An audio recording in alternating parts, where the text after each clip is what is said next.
हम बार बार पवित्र आत्मा के बारे में सुनते हैं, लेकिन बहुत कम लोग पवित्र आत्मा को वास्तव में पहचान पाते हैं और उनके साथ एक व्यक्तिगत घनिष्ठ संबंध रख पाते हैं। क्या आप भी उनमें से एक हैं? तो आज हम आपको 10 ऐसे तरीके बताएंगे जिनके द्वारा हम सभी पवित्र आत्मा के साथ एक व्यक्तिगत घनिष्ठ संबंध, एक गहरा संबंध हम विकसित कर सकते हैं, बना सकते हैं। इसमें हम एक नहीं, दो नहीं, जैसे मैंने कहा 10 तरीके, रास्ते।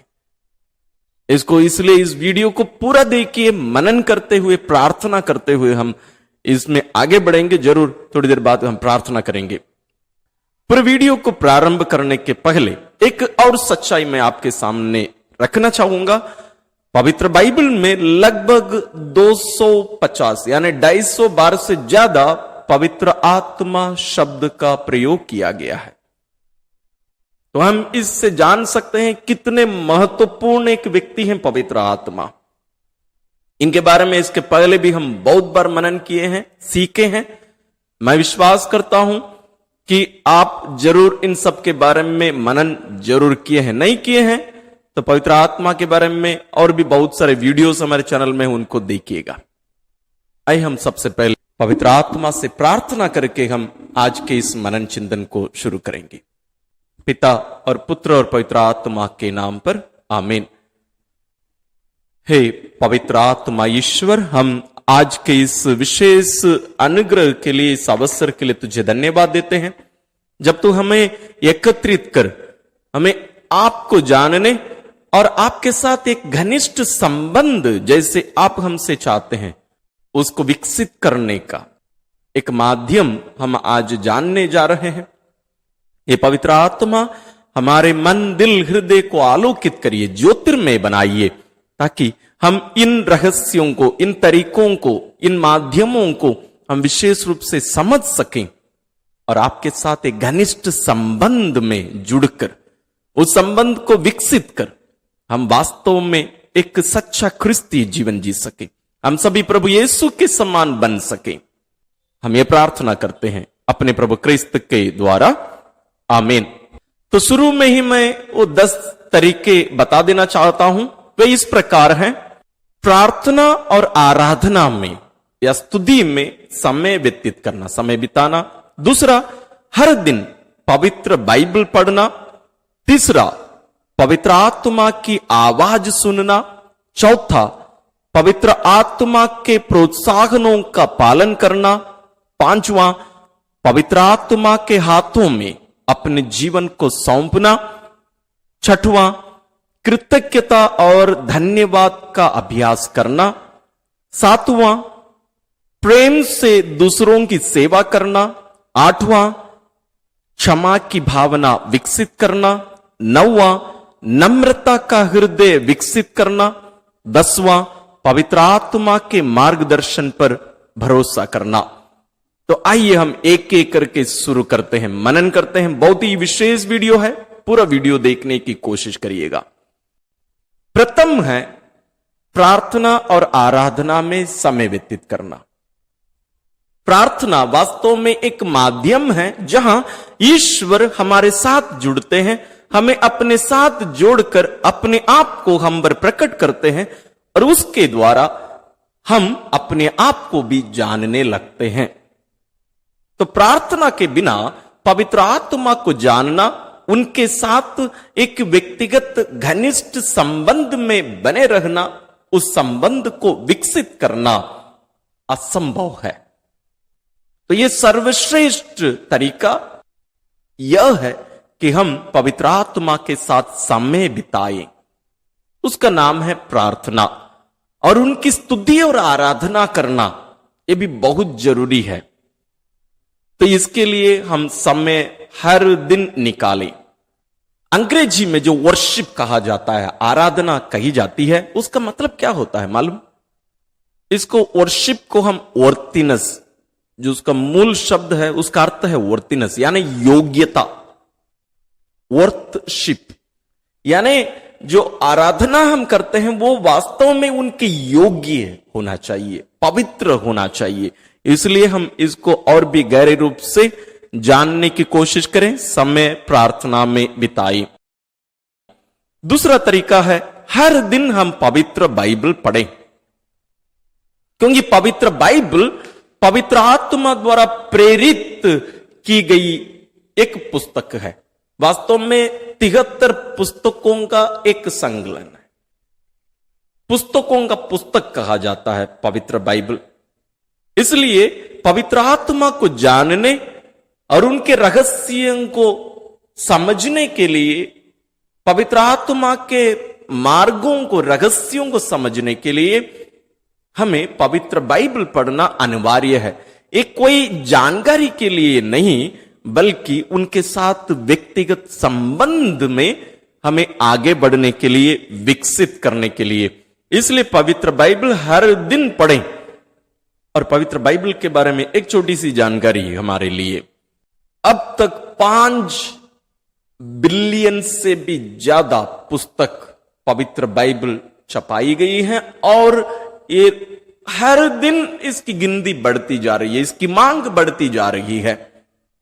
और दुनिया में जितनी भी भाषाएं हैं, लगभग सभी भाषाओं में हमें पवित्र बाइबल मिलती है। दुनिया में ऐसे कोई भी दूसरी पुस्तक नहीं है जो इतना ज्यादा प्रयोग में है। इसलिए हम हर दिन पवित्र बाइबल पढ़ें। तीसरा तरीका है पवित्र आत्मा की आवाज सुने। प्रार्थना और पवित्र बाइबल पढ़ना वास्तव में पवित्र आत्मा की आवाज सुनने के माध्यम है, साधन है। इसलिए जब पवित्र आत्मा प्रार्थना के माध्यम से, पवित्र बाइबल के पठन के माध्यम से जब हमसे बातें करते हैं, हम उनकी आवाज सुनना, पहचानना सीखें। क्योंकि पवित्र आत्मा हमारे साथ रहने के लिए दिए गए हैं, जैसे प्रभु यीशु ने कहा है। तो पवित्र आत्मा हमारे साथ हमेशा है, तो उनकी आवाज पहचानना सीखें। चौथा तरीका है पवित्र आत्मा के प्रोत्साहनों का पालन करें। पवित्र आत्मा हमें प्रोत्साहित करते रहते हैं, हमारे अभ्यंतर से हमसे बातें करते रहते हैं। तो उनकी आवाज सुनना केवल नहीं, जानना केवल नहीं, बल्कि उनका पालन करना भी अनिवार्य है। केवल सुनना पर्याप्त नहीं है, सुनकर पालन नहीं करना पाप है। तो हम सुने और उन पर हम चलें, ये अनिवार्य है। जब हम पवित्र आत्मा की आवाज सुनकर उनके आदेशों का, प्रोत्साहनों का पालन करते हैं, हम देखते हैं कि हम सभी धीरे धीरे प्रभु यीशु के समान बनाए जाएंगे। हम स्वयं प्रभु यीशु के जीवन में देखते हैं कि पवित्र आत्मा उन पर उतर आए थे जब वे बपतिस्मा ग्रहण किए, जिसके बारे में हम मत्ती रचित सुसमाचार अध्याय 3 पद संग 16 में स्पष्ट रूप से पढ़ते हैं। पवित्र आत्मा कपोत के रूप में उन पर उतर आए, उन पर ठहरे, और प्रभु यीशु पवित्र आत्मा से प्रेरित होकर अपना जीवन यापन करते रहे। हम भी अपने जीवन में ऐसा ही करने की कोशिश करें। 5वां तरीका है पवित्र आत्मा के हाथों अपने जीवन को सौंपना। ये बहुत ही मुश्किल कार्य है। हम धीरे धीरे आगे बढ़ते जा रहे हैं। पॉइंट्स को ध्यान से आप देखेंगे, सुने होंगे तो आप इसको समझ रहे होंगे। प्रार्थना में समय व्यतीत करना, पवित्र बाइबल पढ़ना, पवित्र आत्मा की आवाज को पहचानना, पवित्र आत्मा की जो प्रोत्साहन है उसका पालन करना। अभी 5वां है, जब हम पालन करने लगते हैं, हमें 50%, 60% नहीं, बल्कि 100% उसका पालन करना। उसका दूसरा अर्थ है आत्मसमर्पण करना, अपने संपूर्ण जीवन को पूर्ण रूप से उनके हाथों में अर्पित कर देना। हमारी योजनाओं के अनुसार चलाना नहीं, बल्कि उनकी योजना को जानना। वे जो कुछ हमसे कहेंगे सब कुछ करना। ये आसान नहीं है, लेकिन पवित्र आत्मा के साथ यदि हम एक घनिष्ठ संबंध में, व्यक्तिगत संबंध में आगे बढ़ना चाहते हैं, विकसित करना चाहते हैं उस संबंध को, तो हमें ये करना ही होगा। 6वां तरीका है हमें कृतज्ञता और धन्यवाद का अभ्यास करना। ये बहुत मुश्किल है वास्तव में। हमारे पास सब कुछ है, लेकिन हम संतुष्ट नहीं हैं, है ना? हमारे पास क्या नहीं है? मनुष्य एक प्रकार से लालची होता जा रहा है, पहले से है अभी और ज्यादा। आज हम जिन चीजों को वास्तव में हमारी जरूरत हम सोचते हैं वो जरूरत नहीं है। पहले हमारे पास साइकिल भी नहीं था लेकिन हम संतुष्ट थे, पैदल चलते थे। जब हमारे हाथ में साइकिल आया हम सोचे मेरे हाथ में कम से कम एक बाइक हो जाएगा तो कितना अच्छा रहेगा। जब बाइक आया हम कार की चिंता करने लग गए, कार भी मिल गई, अभी हमें बेहतरीन कार, इससे बेहतर कार की जरूरत है। हम अपने जीवन में कृतज्ञता का, धन्यवाद का जो मनोभाव है उसको हम उत्पन्न करें। हर दिन हम ईश्वर को धन्यवाद दें। सुबह अपने पलंग से उठते ही, अपनी आंखें खोलते ही हम ईश्वर को धन्यवाद देना हम शुरू करें। ये केवल आध्यात्मिकता में केवल नहीं, हमारे मानसिक विकास के लिए भी, मन में शांति के लिए भी ये जो अभ्यास है बहुत ही जरूरी है। आप साइकोलॉजी पुस्तकों को लेकर देखिए, आप गूगल करके देख सकते हैं, यूट्यूब में ढूंढ सकते हैं, इनके बारे में आपको हजारों वीडियोस, पुस्तकें मिलेंगे, क्योंकि ये बहुत ही महत्वपूर्ण एक अभ्यास है। कृतज्ञता की भावना, धन्यवाद की भावना उत्पन्न करना, ईश्वर को धन्यवाद देते रहना, ये अनिवार्य है। इसको हम अपने जीवन में करना शुरू कर दें। जब हम ऐसे करते हैं हम ईश्वर को हमारे जीवन में कार्य करने देते हैं। सातवां तरीका है प्रेम से प्रेरित होकर दूसरों की सेवा करें। अपने आप को बड़े कर दिखाने के लिए नहीं, मैं दूसरों के लिए ये सब करता हूं इसका डिंडोरा बिठाने के लिए नहीं, बल्कि ईश्वर की महिमा के लिए, दूसरों की भलाई के लिए हम सेवा करें। उसी को ही प्रेम से प्रेरित होकर सेवा करना हम कहते हैं। जब हम सेवा करने लगते हैं तो हम मां मरियम के पद चिन्हों पर हम चलने लगते हैं। मां मरियम को देखिए, जब पवित्र आत्मा उनमें निवास करने आए, मां मरियम सेवा करने के लिए तत्पर हो गई। जाकर एलिजाबेथ के साथ रहकर, स्वयं गर्भवती थी फिर भी एलिजाबेथ की सेवा करने लगी थी। 3 महीनों तक वहां रहकर सेवा की। हम भी सेवक बने। प्रभु यीशु भी वही कहते हैं, मैं सेवा कराने नहीं, सेवा करने आया हूं। हम भी प्रभु यीशु के पद चिन्हों पर, उनकी मां के पद चिन्हों पर चलकर सेवक बने। जब हम सेवक बनते हैं, पवित्र आत्मा को हम बेहतर समझने लगते हैं, जानने लगते हैं, उनके साथ हमारा संबंध और भी विकसित, घनिष्ठ होता जाएगा। 8वां जो तरीका है वो है क्षमा की भावना विकसित करना। आज हम एक दूसरे को क्षमा नहीं कर पाते हैं। ये क्यों जरूरी है? जब हम क्षमा नहीं करते हैं, हम हमारे जीवन में ईश्वर और हमारे बीच में, पवित्र आत्मा और हमारे बीच में एक दीवार खड़े कर देते हैं। संत पौलुस हमें सिखाते हैं, या पवित्र आत्मा संत पौलुस को प्रेरणा दिए, इसलिए संत पौलुस कुरिन्थियों के नाम अपने पहले पत्र में 2 बार स्पष्ट रूप से हमें बताते हैं कि हमारा शरीर पवित्र आत्मा का मंदिर है। हमारा शरीर पवित्र आत्मा का मंदिर है। लेकिन जब हम एक दूसरे को क्षमा नहीं कर पाते हैं, हम हमारे और पवित्र आत्मा के बीच में एक दीवार खड़े कर देते हैं। ये अक्षमणीय जो भावना हमारे अंदर है, जब हम क्षमा नहीं कर पाते हैं, वो दीवार बनकर पवित्र आत्मा को या हमें पवित्र आत्मा से अलग कर देता है। इसलिए क्षमा करना अनिवार्य है। जब हम क्षमा नहीं कर पाते हैं, हम पवित्र आत्मा के साथ जुड़े नहीं रह सकते हैं। पवित्र आत्मा हमारे शरीर से, हमारे जीवन से बाहर निकाल दिए जाते हैं। कौन निकालता है? आप और मैं। इसलिए हम क्षमा करना सीखें। क्षमा करने का मतलब बिना कुछ अपेक्षा किए, सामने वाला हमसे क्षमा मांगने की जरूरत नहीं है, सॉरी बोलने की जरूरत नहीं है। ये क्या है?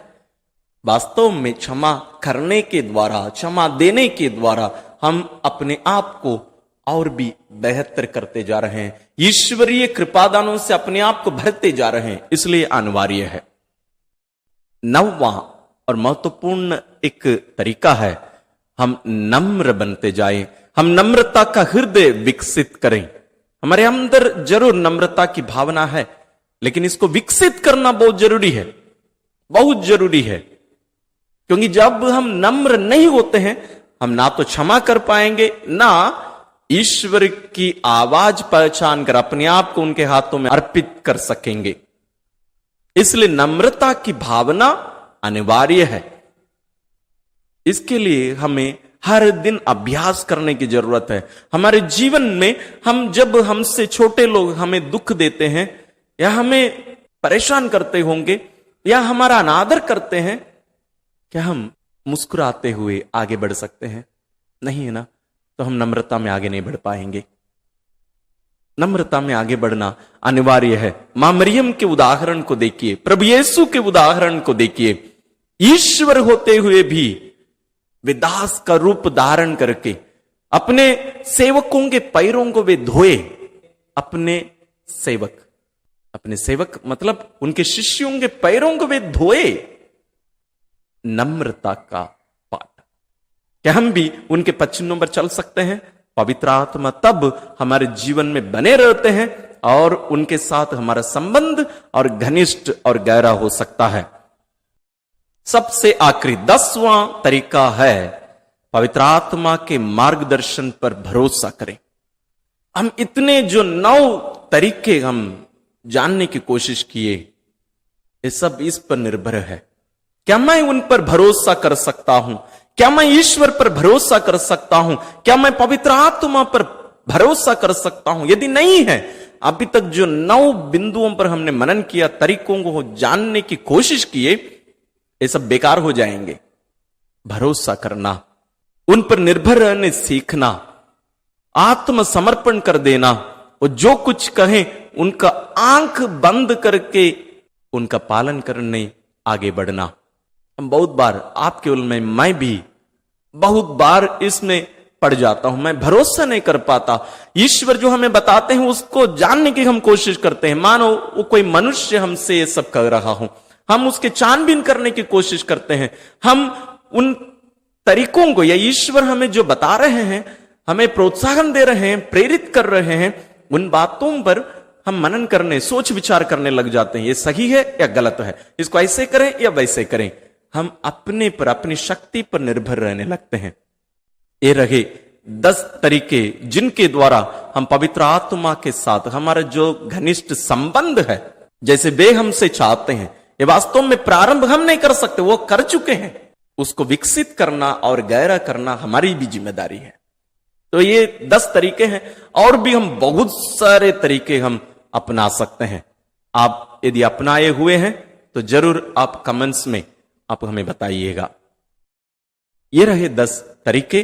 तो हम इन तरीकों को अपनाएं। मैं और एक बार इन 10 तरीकों को आपको बताना चाहूंगा, आपके सामने रखना चाहूंगा। वो ये है, पहला, प्रार्थना और आराधना में समय व्यतीत करना। दूसरा, हर दिन पवित्र बाइबल पढ़ना। तीसरा, पवित्र आत्मा की आवाज सुनना। चौथा, पवित्र आत्मा के प्रोत्साहनों का पालन करना। 5वां, पवित्र आत्मा के हाथों अपने जीवन को सौंपना। 6वां, कृतज्ञता और धन्यवाद का अभ्यास करना। 7वां, प्रेम से दूसरों की सेवा करना। 8वां, क्षमा की भावना विकसित करना। 9वां, नम्रता का हृदय विकसित करना। 10वां, पवित्र आत्मा के मार्गदर्शन पर भरोसा करना। हम सभी इनका पालन करें, और पवित्र आत्मा जो हमारे शरीर में निवास करते हैं, जैसे संतों ने कहा है, जितना हम अपने साथ घनिष्ठ रूप से जुड़े हुए हैं, उससे भी ज्यादा घनिष्ठ रूप से ईश्वर हमसे जुड़े हुए हैं। उनको हम पहचानें, इस संबंध को गहरा करने में ईश्वर का हम साथ दें। ईश्वर विशेष रूप से पवित्र आत्मा आप सबों को, हम सबों को आशीष और अनुग्रह देते रहें। जाते जाते हम पवित्र आत्मा के इस भजन में हम भाग लें। इस वक्त मेरे साथ एक मन, एक प्राण होकर, एक चित्त होकर गाना। प्रभु आपको स्पर्श करेगा, ये मेरा वादा है। प्रभु हमसे वादा करता है, वो आपके ऊपर अपना आत्मा उतारेगा। उससे कहना, मैं प्यासा हूं, मैं भूखा हूं, मेरे दिल में आ, मेरे घर में आ, तेरे बिना मैं कुछ भी नहीं हूं। आत्मा अभी जा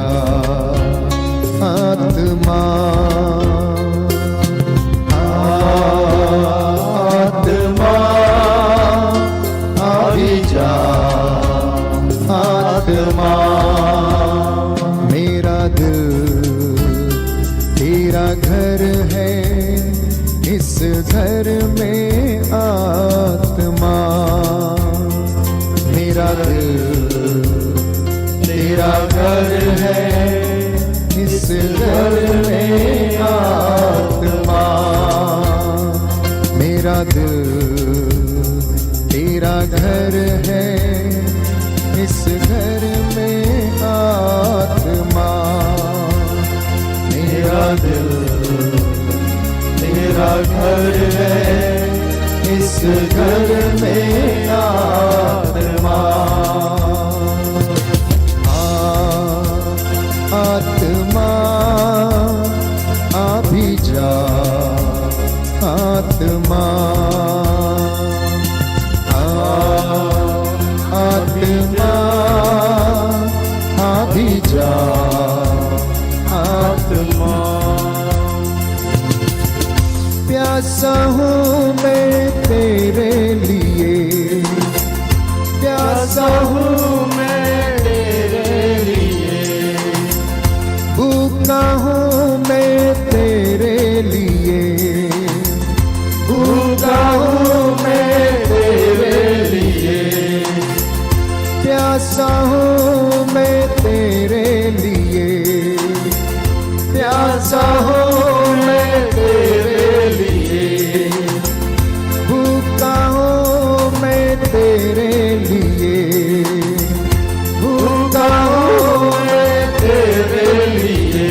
रू आ, रू आ, रू आ, अभी जा। रू आ, रू आ, रू आ, अभी जा।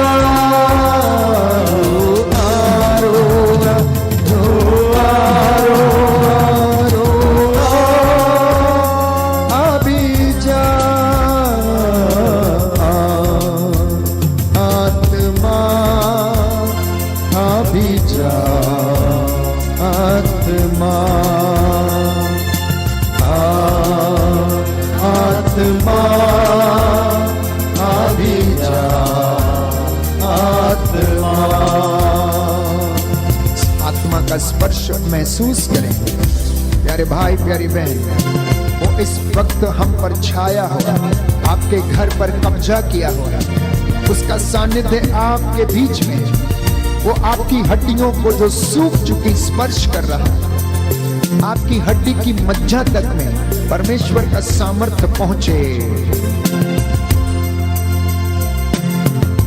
तेरे बिना मैं कुछ भी नहीं, तेरे बिना मैं कुछ भी नहीं। सामर्थ्य अपना दे दे मुझे, सामर्थ्य अपना दे दे मुझे। तेरे बिना मैं कुछ भी नहीं, तेरे बिना मैं कुछ भी नहीं। सामर्थ्य अपना दे दे मुझे, सामर्थ्य अपना दे दे मुझे। रू आ, रू आ, रू आ, अभी जा। रू आ, रू आ, रू आ, रू आ, अभी जा। आत्मा अभी जा, आत्मा आत्मा अभी जा, आत्मा